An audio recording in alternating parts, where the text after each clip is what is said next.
일부 언론을 중심으로 삼성서울병원이 정부의 역학조사를 방해했다는 의혹이 제기되고 있습니다. 정부와 병원 모두 의혹을 부인하고 있습니다만 파문이 쉽게 잦아들지는 않을 것으로 보입니다. 이 사안 취재한 아는필 기자와 좀 더 상세히 알아보겠습니다. 안녕하십니까? 네, 우선 메르스 확산 현황부터 좀 짚어봐야 될 것 같은데요. 나흘째 확진자가 발생하지 않았다고요? 예, 보건복지부가 공개한 메르스 현황에 따르면 오늘 오전 9시 기준으로 사망자 수는 33명, 확진 환자 수는 182명입니다. 지난달 28일부터 나흘째 추가 확진자가 없는 겁니다. 또한 치료 중인 환자 수는 52명, 퇴원 환자 수는 97명입니다. 메르스 확산이 주춤하면서 진정세에 들어섰다고 볼 수 있는데요. 하지만 여전히 강동 성심병원, 강동 경희대병원 등 대형 병원에 잠복기가 끝나지 않은 격리자들이 있는 상황이어서 아직 안심하기는 이릅니다. 감염내과 전민으로 구성된 메르스 즉각 대응팀은 신규 확진자가 앞으로도 계속 발생하지 않는다면 오는 25일 메르스 종식 선언이 가능할 것으로 전망하고 있습니다. 예, 메르스 확산 책임에 대한 여론조사 결과가 있었다고 하는데요. 대구 지역 시민단체인데 확산의 책임이 정부에 있다 이런 의견이 압도적이었다고 하더군요. 예, 대구 지역 시민운동단체인 우리복지시민연합이 지난 24일부터 28일까지 전자우편과 사회연결망 서비스 등 온라인으로 설문조사를 한 결과입니다. 메르스 초기 대응 실패와 확산에 대해 전체 응답자 255명 중 86.7%가 정부의 책임이 있다고 답했습니다. 반면 삼성 서울병원이나 전문가에게 책임이 있다는 응답은 각각 5.9%와 2.7%에 그쳤습니다. 또한 메르스에 대한 사람들의 불안이 커진 이유에 대해선 정부의 초동 대응 실패와 허술한 방역 체계 때문이라는 답변이 71%로 가장 많았고, 메르스 환자가 발생한 의료기관을 늦게 공개한 것은 삼성 서울병원 봐주기라는 지적에 대해 81.6%가 동의한다고 응답했습니다.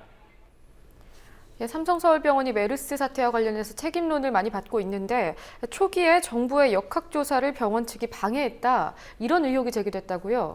예, 오늘 한겨레와 경향신문에서 비슷한 취지의 보도가 나왔습니다. 사태 초기 메르스 의심 환자가 삼성 서울병원에 있다는 사실을 알게 된 보건당국이 역학조사를 위해 지난 5월 29일 조사관을 보냈지만 병원 쪽이 보안요원을 앞세워 진입을 막고 촬영을 방해했다는 증언이 나왔다는 겁니다. 실제로 이날 정부 역학조사관 3명은 해당 메르스 의심 환자와 접촉하지 못했고 다음 날인 5월 30일에야 해당 환자의 가족을 만날 수 있었습니다. 메르스 사태 초기 삼성 서울병원이 보건당국의 자료 제출 요구에 제대로 응하지 않았다는 보건당국 관계자의 증언도 나왔습니다.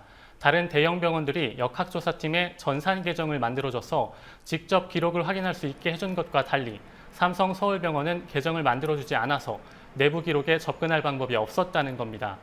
또한 지난 6월 3일 삼성 서울병원 측은 연락처가 절반 정도 적힌 678명의 명단을 보건당국에 제출하면서 우리보다 먼저 환자에게 연락해선 안 된다라는 단서를 달기도 한 것으로 전해지고 있습니다. 예, 정부와 병원 측은 어떤 입장입니까? 예, 정부와 삼성 서울병원 모두 해당 의혹을 부인하고 있습니다. 보건복지부 중앙메르스관리대책본부는 오늘 브리핑에서 당시 조사를 나갔던 역학조사관들에게 확인한 바에 의하면 일부 사실과 차이가 있다고 말했습니다.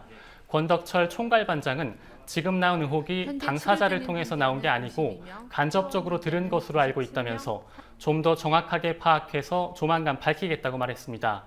삼성 서울병원 측 역시 해당 역학조사관이나 병원 관계자 등 당사자들에게 확인된 내용은 아니라고 부인했습니다.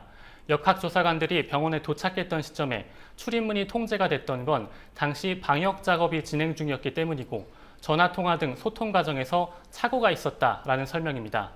삼성 서울병원 측은 또한 보건당국에 접촉자 명단을 제출하면서 우리보다 먼저 환자에게 연락해선 안 된다라는 단서를 달았다는 의혹에 대해서 이 역시 사실무근이라고 부인했습니다.